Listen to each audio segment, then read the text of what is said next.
जय हिंद दोस्तों, आप सभी का फिर से एक नए वीडियो में स्वागत है। अपने आज की इस वीडियो में क्लास 12 के इतिहास के अध्याय 2 के अंतर्गत 15 वीवीआई मोस्ट वीवीआई समझ सकते हैं, मोस्ट वीवीआई ऑब्जेक्टिव प्रश्न देखने वाले हैं। ठीक है, तो वीडियो में अंत तक बने रहिएगा। चलिए इस वीडियो को बिना देर के स्टार्ट करते हैं। तो दोस्तों हमारा पहला प्रश्न है कि 16 महाजनपदों में सबसे शक्तिशाली महाजनपद कौन था। यानी 16 जो महाजनपद थे, कितने महाजनपद जी? 16 महाजनपद। इनमें सबसे शक्तिशाली महाजनपद कौन था? तो आप सभी बहुत बेहतरीन तरीके से जानते हैं कौन था जी? मगध था। यानी हमारा कौन सा नंबर जी? हमारा ए नंबर ऑप्शन राइट आंसर हो जाएगा। अगले प्रश्न की बात करें तो अगला यहाँ पर प्रश्न है कि जनपद शब्द, जनपद जो शब्द है इसका शाब्दिक अर्थ क्या है? इसका शाब्दिक अर्थ क्या है जी? तो आप सभी बहुत बेहतरीन तरीके से जानते हैं जनपद जो शब्द है उसका शाब्दिक अर्थ क्या है? जहां लोग रहते हैं उसे क्या कहते हैं जी? जनपद कहते हैं। जहां लोग अपना घर बनाकर रहते हैं उसे क्या कहते हैं? जनपद कहते हैं। यानी हमारा ए नंबर ऑप्शन राइट आंसर हो जाएगा। अगले प्रश्न की बात करें तो अगला यहाँ पर प्रश्न कहता है कि वजी को संप्रदाय सामाजिक ग्रंथों में यहाँ पर हो जाएगा, सामाजिक ग्रंथों में ठीक है कहा गया है। तो वजी को सामाजिक ग्रंथों में क्या कहा गया है जी? गणतंत्र कहा गया है। क्या कहा गया है? गणतंत्र कहा गया है। यानी हमारा कौन सा नंबर जी? B number option right answer हो जाएगा। अगले प्रश्न की बात करें तो अगला यहाँ पर प्रश्न कहता है कि किस भारतीय शासक को नेपोलियन की संज्ञा दी गई है? यानी किस भारतीय शासक को, किस भारतीय शासक को नेपोलियन की संज्ञा दी गई है? नेपोलियन का नाम का दर्जा दिया गया है। तो किसका दिया गया है जी? समुद्रगुप्त को। यानी हमारा कौन सा नंबर जी? B number option right answer हो जाएगा। देख लीजिए 2013 में 2016 में पूछा हुआ प्रश्न है। ठीक है, अगले प्रश्न की बात करें तो अगला यहाँ पर प्रश्न कहता है कि कनिष्ठ का राज्यारोहण हुआ था।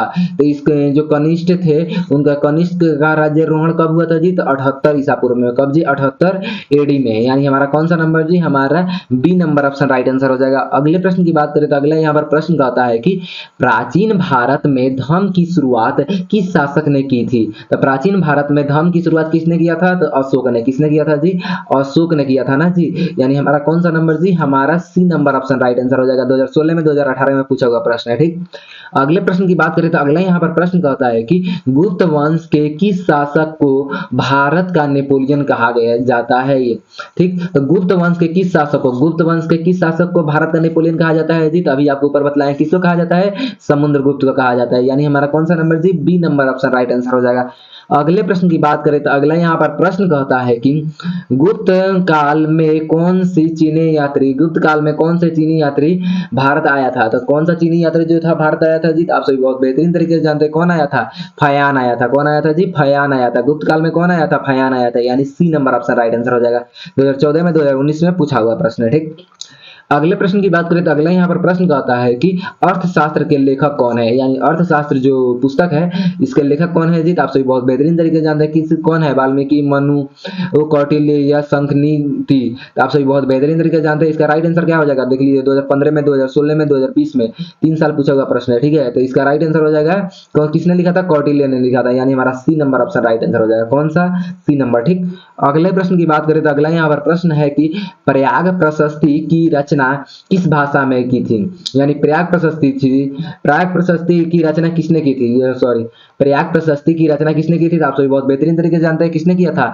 हरिसेन ने किया था ना जी। हरिसेन ने किया था। यानी हमारा B number option right answer हो जाएगा। ठीक, और ये देख लीजिए 2013 में, 2015 में, 2016 में, 2017 में, 2020 में पूछा हुआ प्रश्न है। ठीक है, और आपके ये मंथली एग्जाम में भी, ये आपके मंथली एग्जाम में भी पूछा हुआ है। जो हर मंथ एग्जाम हो रहा है ना जी उसमें भी पूछा हुआ प्रश्न है। ठीक है, तो ये देख लीजिए मोस्ट वीवीआई, ये तो हम गेस कर दिए हैं, मोस्ट वीवीआई प्रश्न है। ठीक है, तो याद कर लीजिएगा। अगले प्रश्न की बात करें तो अगला यहाँ पर प्रश्न है कि इंडिका के लेखक कौन है? इंडिका के लेखक कौन है? आप सभी बहुत बेहतरीन तरीके से जानते हैं। 2019 में, 2020 में पूछा हुआ प्रश्न है। कौन है जी? मेगास्थनीज है। यानी हमारा कौन सा नंबर जी? ए नंबर ऑप्शन। कौन सा? ए नंबर राइट आंसर हो जाएगा। ठीक, अगले प्रश्न की बात करें तो अगला यहाँ पर प्रश्न है कि शुंग वंश के संस्थापक कौन थे? तो शुंग वंश के संस्थापक कौन थे? पुष्यमित्र थे ना जी। पुष्यमित्र शुंग थे।